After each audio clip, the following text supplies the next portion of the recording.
Hello, friends, and welcome back to my channel, or welcome if you're new here. My name is Brandy, and I'm the owner of Boundless Treasures Boutique. Today, we're going to be doing something a little different. Well, not too different because we're still playing with the tumbler, but we are going to be sublimating this tumbler instead of epoxying. I've got to give a shout out to the YouTuber Craftable Things. She helped so much in teaching me through her YouTube channel how to do a 30-ounce tumbler wrap. I'm going to walk you through what I did, but I highly recommend checking her channel out. I've linked it below. She went into great detail and definitely knew her way around Adobe Illustrator. So, with all of that being said, I hope you guys enjoy this and don't forget to like and subscribe. Now, the materials you're going to need are a sublimated tumbler, sublimation paper, and a heat press. To start, I am taking my sublimated tumbler, a measuring tape, and I am simply measuring the width and the length of my tumbler. This one was 9.5 inches long and 10 inches wide. From there, I had to pick out the picture I was going to sublimate. I found this one on a Facebook group I was in, so that's the one I'm going to be using. So, with this is where Craftable Things YouTube channel is going to be so incredibly helpful. She walked me through every single step. It was very easy to follow, and I was literally playing the video as I was doing this. There was some installing of Adobe Illustrator that I went through, so you're going to see a lot of that take place, which my apologies, that is definitely not part of the tutorial, but it was part of my process. So it is always good to know, especially if you don't play with Adobe Illustrator. Now, once everything is set up, you're going to go and click on New File, and you are going to set your dimensions to 11 inches by 10 inches.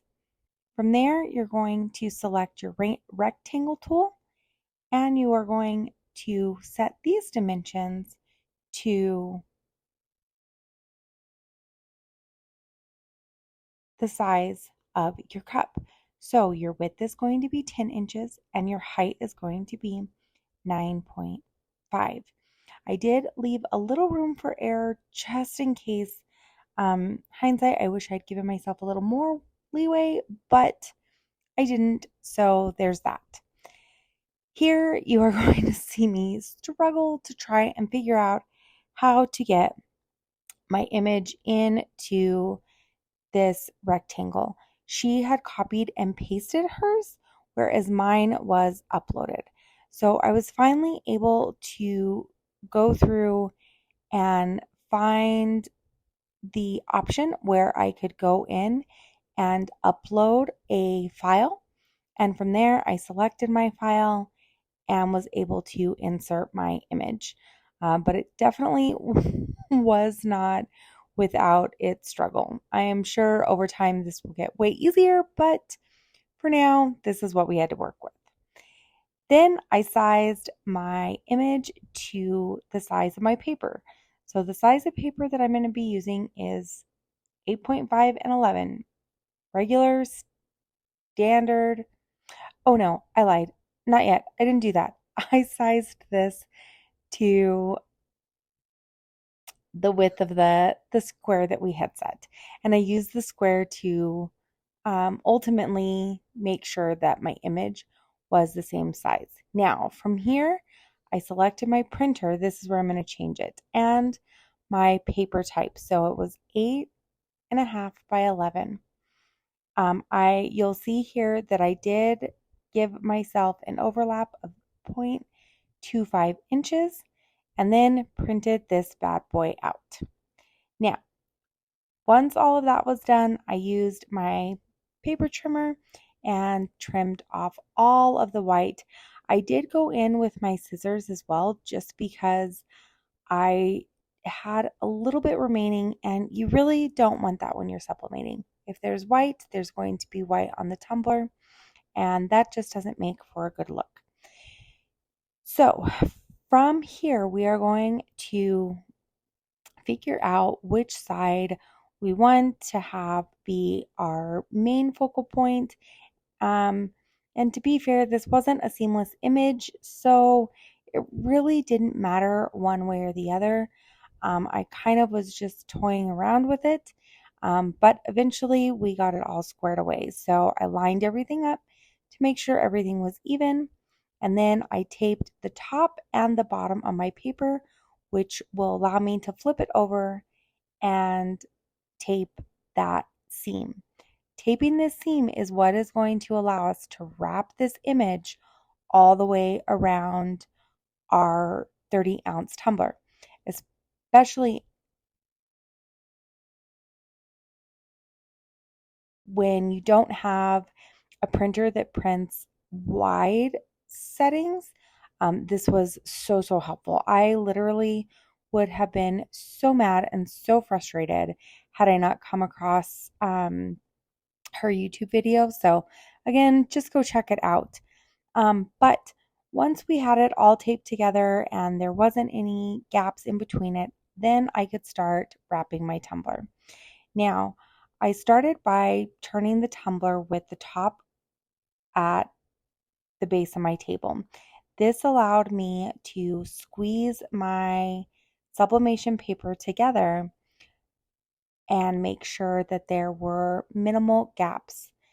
Now, in the middle, you'll see I'm doing it a different direction.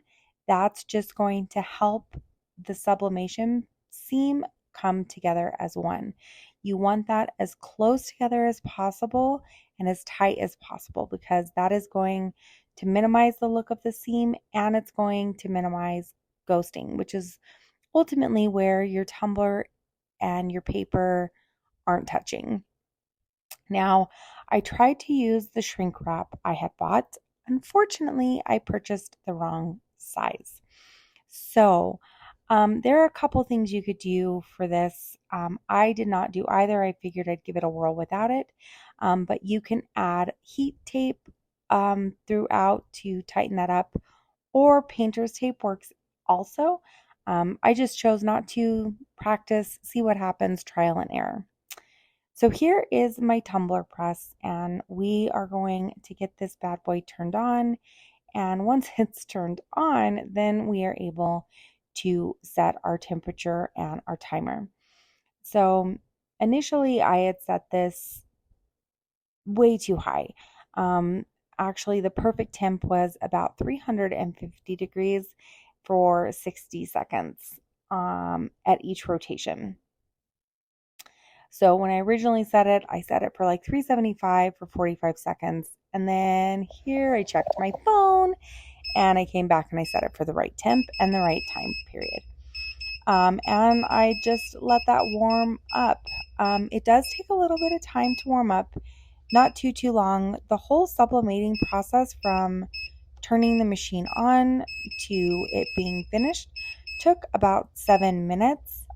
Obviously, this is sped up, but it really didn't take too long. So when you're doing this, you're definitely going to want to make sure that you have your heat gloves, and maybe like a mat or something so that you're not putting a hot mug on top of your counter or table, anything like that.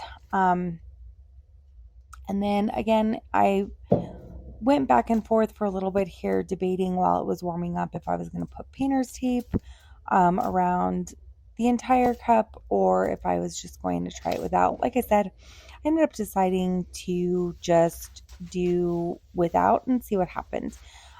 There was definitely a little bit of ghosting on the top and the bottom. Nothing too noticeable. I noticed it because I'm looking for it. And then there's also a little bit of the seam that you can notice. But again, nothing that would make me super like, oh my gosh, this cup is just ruined. it actually turned out really, really nice. So I am pretty proud of it. Now, once we get to the point where this is all warmed up and we are ready to put our tumbler in, you're going to notice that I open and I close this a couple times. What you can't see is that there are knobs on the back of the portion of the press that I'm closing, that I'm turning to adjust the pressure. You don't want to like smash your cup. And this thing's pretty heavy duty, so it will probably dent or um, ruin your cup. So don't force it shut. It should be just gentle pressure. And so you'll see that that's what I'm doing. Again, safety first. You want to make sure you're wearing your heat gloves, have a heat pad or something to protect your countertops once your cup is done. And when you're ready to go, insert your cup. Now, I'm using the tape since we have it on both sides as my guide to my rotation.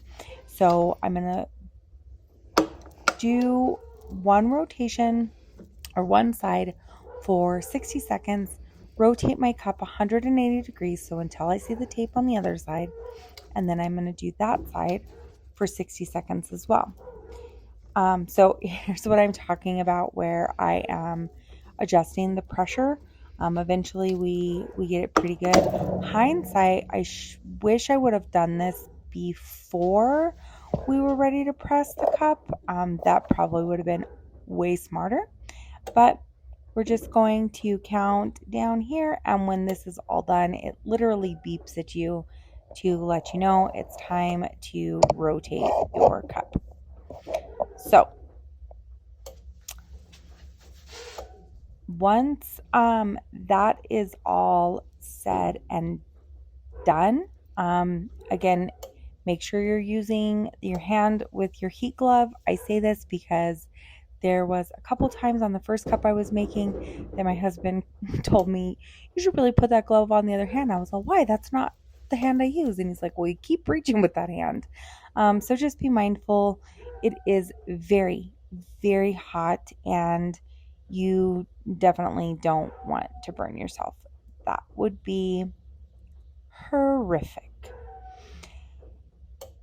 But as we're waiting, because we've got one more rotation, which is coming up here, what I will say is I am super excited to keep trying these, and I will share what I learn as I go. But the way this turned out was just, oh my gosh, it was gorgeous. The colors are so vibrant and they're so beautiful. And it's just such a great addition to my business, and I am so excited that I can share with you guys, and I'll share with you all the things that I learn, and that way you guys can learn with me. But speaking of learning with me, you guys, if you have not joined my Boundless Treasures VIP Facebook group, it is a free group. Please come join me and all of these other amazing creators. I love that we are working to create a community where we can learn, we can grow, we can share, ask questions, and get answers and ideas from so many other people. So if that is something you're interested in, please come join me. I would love to have you in the group. Also, if you do try and recreate this, please tag me. I would love to see how it turns out. And if you are a sublimation king or queen, and you use a convection oven instead of a press, let me know how you like it. I have never tried it, and so I really don't have anything to compare it to. But what I will say is the press worked beautifully for me. I am a fan, mildly obsessed. My husband's worried because we're running out of room. for places to put cups that I don't sell. But who knows? Maybe I'll use this one as a giveaway in my Facebook group. I don't know. We'll see. So here I am just letting it cool down. You'll see I get real impatient real quick. And I try to take the tape off from inside the top portion of the cup. Bad idea. It was really hot. So again, this is like my fifth warning. Please, please be careful. I'm touching the sides with my hands in hopes that that is going to tell me how hot or cold it is. That did not work. So just be super, super careful. But from here, I'm going to use my craft knife and I am going to do as much as I can to remove the tape or like cut it without actually like marking or cutting up the cup itself. Oh, here it is. Yeah, that's hot. Whew, it was. My finger is hurting now just watching it. And then I got smart and remember there was a tape at the bottom and I could just pull that. But if you are going to use your craft knife to try and cut through the heat tape, just be mindful because if you cut to the cup, it is going to mark the cup. It will be noticeable. So I would just caution you with that. You definitely don't want to ruin a beautiful cup because you were impatient like me and wanted to see what was happening. But holy moly, look at those colors. Like, this is why I couldn't stop. I was like shocked at how pretty it was. Oh gosh, I am like you guys, I'm obsessed with this. It's going to be a problem. But once all of that was done, I simply removed the paper off of the rest of the cup. And that was it, you guys. This cup was done. It was ready to go. And it was so pretty. I am like, can't quit staring at it. It's so pretty. The colors are so vibrant. The design is just gorgeous. And again, thanks to Craftable Things YouTube video, I was able to do this and I did not get frustrated. So anyways, I'd love to know what you guys think. If this is something that you guys are going to try, any questions you have, but this is the final results. I absolutely love it if I haven't said that already. But with that, guys, please don't forget, follow me on social. I'd love to have you in my Facebook group, and I'll see you next week. Bye now.